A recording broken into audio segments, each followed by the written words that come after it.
سلام دوستان عزیز، امروز رسیدیم به قسمت حل مسئله های المپیاد جمهوریوی و یعنی به قسمت کارهای خطیش، مسئله های خطیش. و امروز شروع میکنیم از مسئله یکم. شرطش رو من در روی اکران میگذارم و میخونم. قطار در دوام 10 ثانیه سرعتش رو از 36 کیلومتر ساعت تا 54 کیلومتر ساعت زیاد کرد. در دوام 0 از 3 دقیقه آینده قطار منتظم حرکت کرد. کوچیش پرره و سرعت میانه پاییز را در تمام راه یابید. گرافیک های سرعت و کوچیش را سازید. یک بار دیگر شرطش را تکرار میکنم. قطار در دوام 10 ثانیه سرعتش را از 36 کیلومتر ساعت یعنی از 10 متر تقسیم ثانیه تا 54 کیلومتر ساعت یعنی تا 15 متر تقسیم ثانیه زیاد کرد و در دوام T2 برابر 0 از 3 دقیقه آینده با همین سرعتش منتظم حرکت کرد. تمام راهی طی کرده قطار که مدل تمام کوچیش آن را باید پیدا کنیم و گرافیک های وابستگی راه از وقت و سرعت از وقت را باید سازیم و اینچنین سرعت میانه را در تمام راه باید پیدا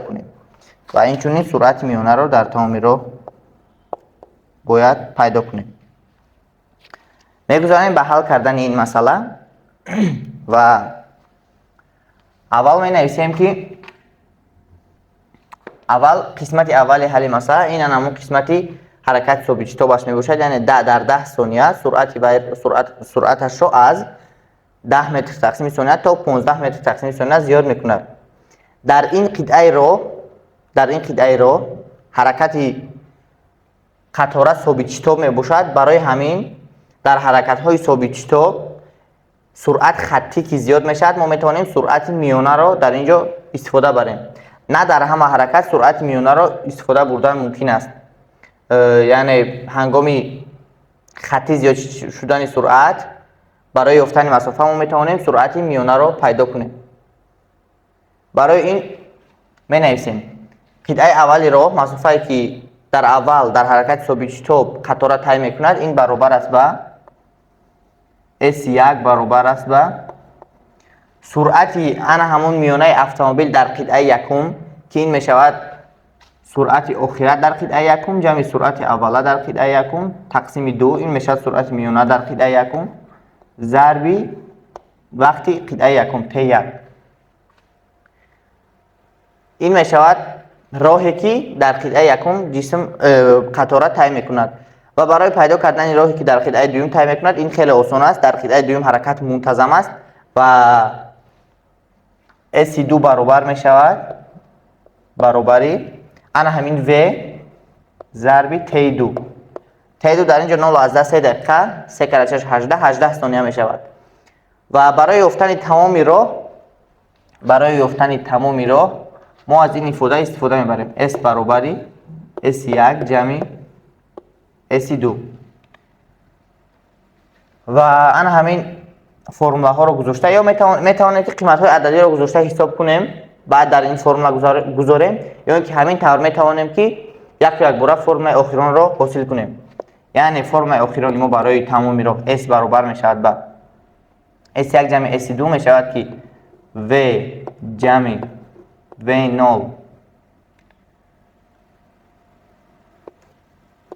T1 تقسیم 2 جمع V T2 و اگر این را ما قیمت های عددی را گذاشته حساب کنیم این برابر می شود به 395 متر. یعنی جواب یکمی مسئله ما این می شود که 395 متر و بعدش ما باید گرافیک ها رو می ساختیم. گرافیک های وابستگی S از T، راه از وقت و سرعت از وقت و در اینجا بینید که همین قطار از ثانیه 0 تا ثانیه 10 ثابت شتاب حرکت میکند و در ثانیه 0 سرعتش به 10 متر تقسیم ثانیه برابر بود، یعنی V0 برابری 10 متر تقسیم ثانیه بود و همین هنگامی طی کردن قطعه S1 حرکت او ثابت شتاب می شود و وابستگی راه از وقت S از T با چنین فرموله استفاده می یابد. S از T هنگامی حرکت در قطعه یکم این برابر می شود به V0 T جمع A T کوادرات تقسیم 2 و چه طوری که میبینید در اینجا گرافیک پارابولا میشود چون که S از T این با V0 T جمع A T کوادرات در اینجا تغییرمانده ما در کوادرات قرار دارد و در اینجا پارابولا میشود و برای همین از نقطه 0 تا آن همین نقطه ما خط را راست نمیبریم ولی به طرز پارابولی میبریم. در خود حل این در المپیاد جمهوری حل این رو پیشنهاد کرده بودند، در آنجا خط راست بود ولی در آنجا کمی خطا شده بود. برای همین در اینجا ما گرافیک رو کمی پارابولا میکشیم انا همین طور و بعدا از ثانیه دهم تا ثانیه 28 یعنی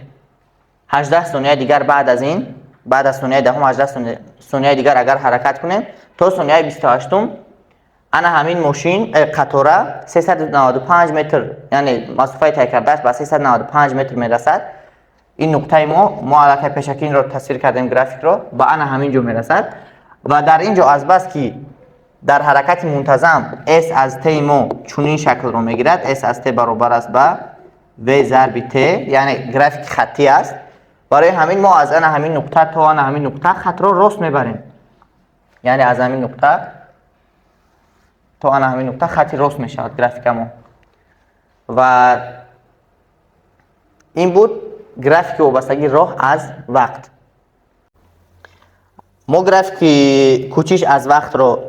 راه از وقت رو ساختیم و اکنون باید گرافیک سرعت از وقت رو سازیم. در گرافیک سرعت از وقت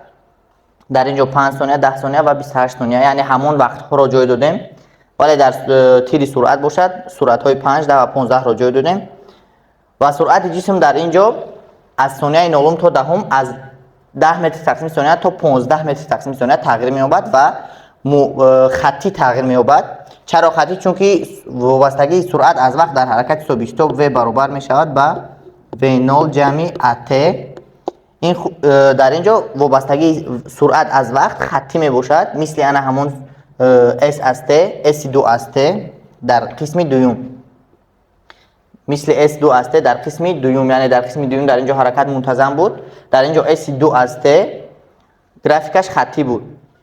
و سرعت از وقت در قسم یکم در قطعه یکم هم خطی می شود چون که در حرکت های سوبیستوپ هم وقت سرعت خطی تغییر می یابد. برای همین از در اینجا در ثانیه نهم سرعت ما با 10 متر تقسیم ثانیه و در ثانیه دهم با 15 متر تقسیم ثانیه برابر بود و این نقطه ها رو ما با خط راست پیوست میکنیم چون که سرعت خطی زیاد شده است. با خط راست پیوست میکنیم و بعد از این تا آخر حرکت یعنی 18 ثانیه دیگر یعنی از ثانیه دهم تا ثانیه 28 گرافیک سرعت ان همون قیمت 15 خود را نگاه داشتن میگیرد 15 متر تقسیم ثانیه و با آن برای همین ما خط را افقی تصویر میکنیم یعنی در اینجا سرعت تغییر نمییابد. این بود وابستگی سرعت از وقت و ما در اینجا راهی پوره را یافتیم کوچیشی پوره را یافتیم وابستگی راه از وقت را پیدا کردیم و سرعت از وقت را هم